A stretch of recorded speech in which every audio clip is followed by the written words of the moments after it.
Hormuz में किस तरह से जंग शुरू होती हुई नजर आ रही है। ईरान में हाई अलर्ट है और ऐसा लग रहा है कि जंग का एपी सेंटर हॉर्मुज स्ट्रेट बन गया है। सीज फायर के बीच फिर मिडिल ईस्ट में सैन्य तैनाती बढ़ा रहा है अमेरिका। मिडिल ईस्ट पहुंचा अमेरिका का aircraft carrier USS Gerald Ford. 2 destroyer के साथ यूएसएस जेराल्ड की फिर से तैनाती कर दी गई है। अमेरिका करने क्या वाला है?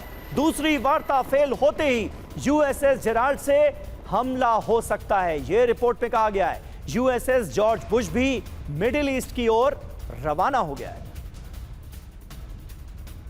और ईरान पर अगले 24 घंटे में हमले की आशंका है। सीज फायर खत्म होने से पहले हमला हो सकता है। ईरान को शक, शांति वार्ता के बीच हमला कर सकता है अमेरिका।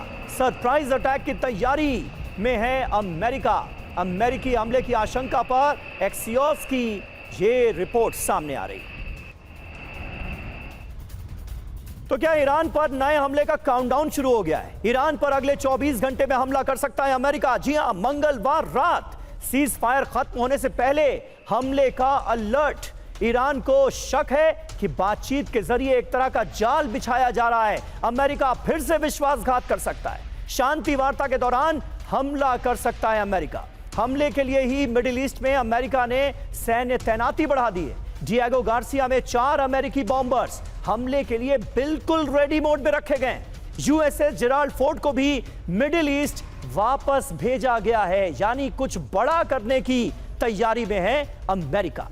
और वहीं ईरान के पावर प्लांट पर हमले की चेतावनी दी गई है। ईरान के ब्रिज पर हमले की वार्निंग दी है खुद डोनाल्ड ट्रंप ने। आईआरजीसी से जुड़े पुल को ध्वस्त करेगी अमेरिकी फोर्स। यूएन में अमेरिकी राजदूत का भी इसे लेकर बड़ा बयान आया है। आईआरजीसी से जुड़े ब्रिज और पावर प्लांट हमारे टारगेट पर है।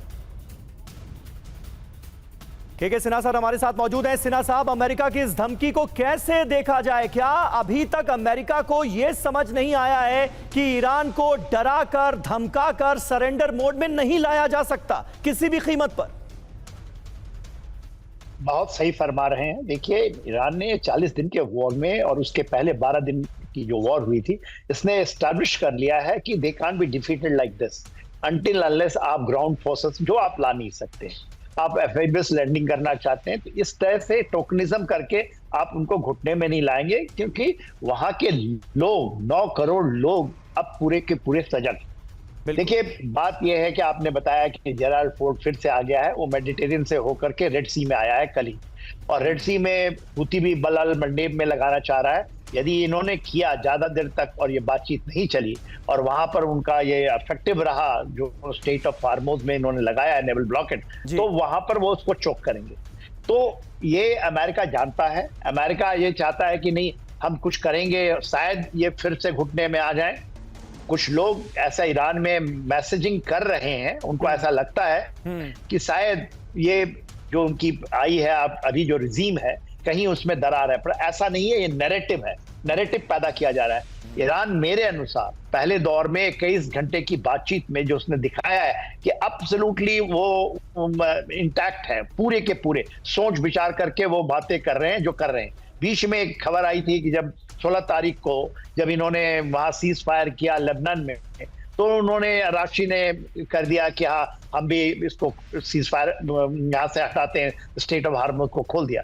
पर 18 घंटे के अंदर, 19 घंटे के अंदर ही ये फिर से लागू हुई। इवन भारतीय शिप पे उन्होंने कुछ फायरिंग की है। तो देखिए, ये जो चीज है वो डिटरमिन्ड है, उनको आप ऐसे नहीं झुका सकते। उस पर आप कर क्या सकते हैं? अमेरिका कर क्या सकता है? वही जो उन्होंने किया। आपने देखा काफी लंबा 40 दिन तक क्या किया था, कत्लो गारत के अलावा और कुछ नहीं करे, तो घुटने पे तो लाए नहीं। इस बार तो उनको और चीजें मिली हैं, आप मानेंगे नहीं। जो पूरा कैस्पियन सी अपने हाईवे की तरफ खुला है, रशिया से चीजें आ रही हैं और जो चीज चाहिए उन्होंने 6 लाख फोर्स और खड़े कर दिए। तो ईरान के अंदर में लोग मरने मारने के लिए तैयार है। और ट्रंप ने जो दावे किए थे कि हमने ईरान को तबाह कर दिया, उसकी मिसाइल पावर को बिल्कुल खत्म कर दिया, कल ही ये रिपोर्ट सामने आई है कि 70% मिसाइल पावर अभी भी ईरान के पास इंटैक्ट है। तो आप अंदाजा लगाइए कि कहां क्या जा रहा है और ग्राउंड पर स्थितियां क्या हैं।